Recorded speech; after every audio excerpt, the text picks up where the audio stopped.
Let's get into the Roto World player news. Of course, for all of your player news, go to NBCSports.com. And I think news we are watching closely is the Packers' skill players, most notably Aaron Jones. And we got to hear head coach Matt LaFleur on Aaron Jones this week.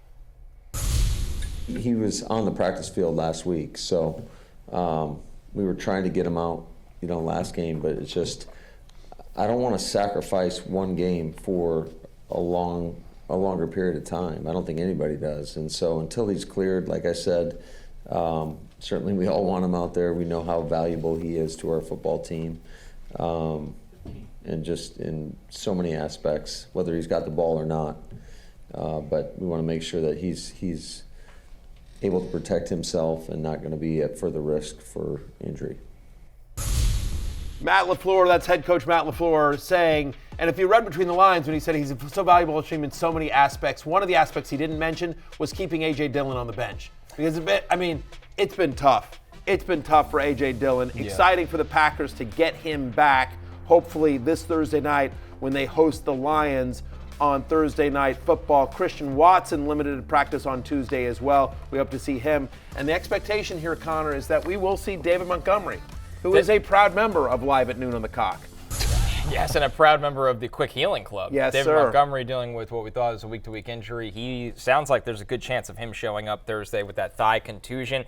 And it does sound like one of the murky statuses so far, Jay, of the season has been Christian Watson. I feel like his injury kind of came out of nowhere and he has not played yet. It sounds like Christian Watson will play Thursday night. There's a good chance, at least. Yeah, and now that Michael Thomas is a picture of health, my man, Michael Thomas, as I predicted before the season, and then abandoned him, and then kind of got back on him. Now that he's a picture of health, I feel like Christian Watson is the new poster boy for the Sam Jackson, Mr. Glass and Unbreakable type role. He's just always on the injury report. I would have, just on the information available, would have priced him a favorite to play each of the past 3 weeks, and he didn't play, didn't get up for it. But now it looks like he's finally right to go. It looks like they held him out of Sunday's game because it was the short turnaround to Thursday. Here's my question for all of you. I think the answer with Jones and Montgomery, because we've seen both of them on the field this year and be successful, I think if they're active, you're starting them Thursday night, right? Definitely. So the question is, but if Christian Watson is active as we expect him, are you immediately putting him right back in your lineup, or do you want to see a game of him with Jordan Love? Because we haven't seen that this year. Some people are hurting at receiver right now. That's a lot of injuries that's already happened. We just lost Mike Williams for the season, right? Unfortunately,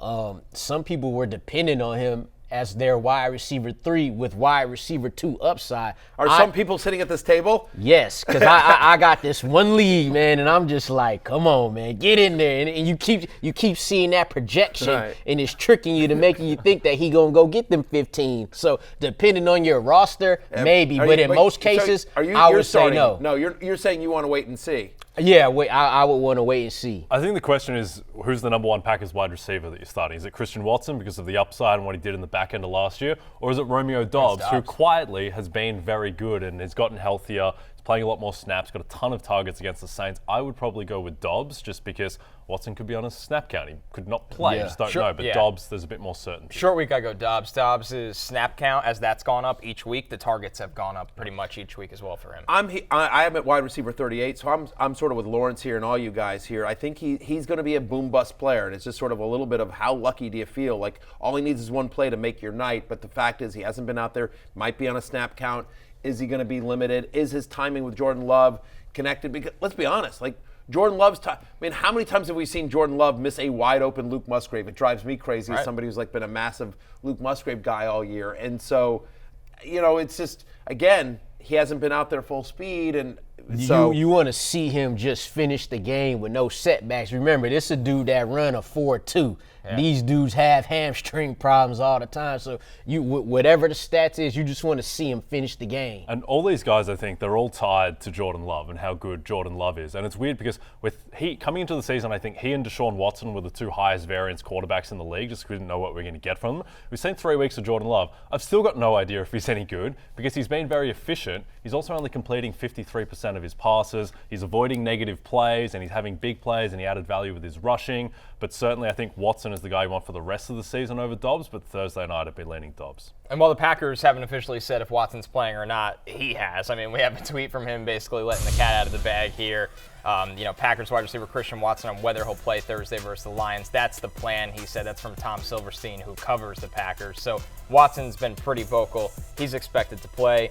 We'll see where that one goes as we get closer to Thursday Night Football. Some other notable injuries we're tracking here. Of course, Joe Burrow.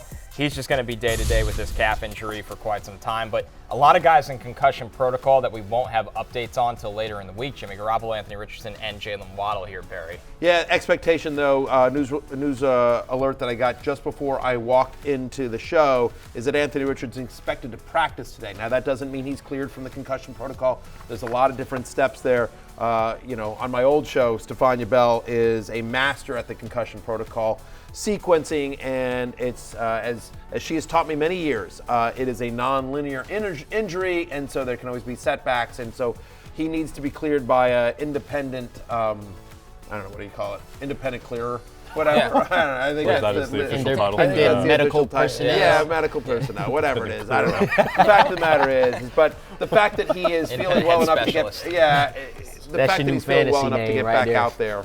Your new fantasy team name, independent clear. Just to be very clear, everyone's making fun of me and not Anthony Richardson or his concussion. I just want to be clear. They're making fun of me and my butchering of the English language. In fairness to me, English is my second language, so I'm still learning it. But yeah, he's expected to practice today, so that would be great signs if the Colts can get him back for this week's game against the Rams. Also, just broke 5 minutes ago that Bryce Young will practice today, which I'm not sure if that's good or bad for Adam Thielen and DJ Chark and Jonathan Mingo. I think you know the answer to that. Yeah, probably bad. I mean, good if you've got Bryce Young and he's your second quarterback in a 2QB league, but I don't think that moves the needle. No, it's good. Just throw the ball 50-some times like Andy Dalton did, then something good will happen. I mean, listen, even if it's Bryce Young, I still do think Adam Thielen, he's not going to have a 31-point game, but I do think he'll get a decent amount of targets. Yeah. I don't know. I'm a little, Volume's insane. Yeah, volume's insane. They're playing Minnesota, which is a bad defense. # revenge game. Listen, there's some extra motivation. # old people matter. Old people absolutely matter. Yes. Like, God bless old people. Thank you. Hey, it's Matthew Berry from NBCSports.com and RotorWorld.com, and I want to thank you so much for watching whatever it is you just watched, or if nothing else, being too lazy to click out of the autoplay after this video started, after whatever it is you actually wanted to watch finished. But now that you're here, I'd like to take a moment here to ask you respectfully now, okay? I'm asking you respectfully to subscribe to the NFL on NBC YouTube channel. You'll get the latest Roto-World fantasy news headlines, all sorts of great shows, including my own Fantasy Football Happy Hour. So go subscribe now. Again, I'm asking respectfully.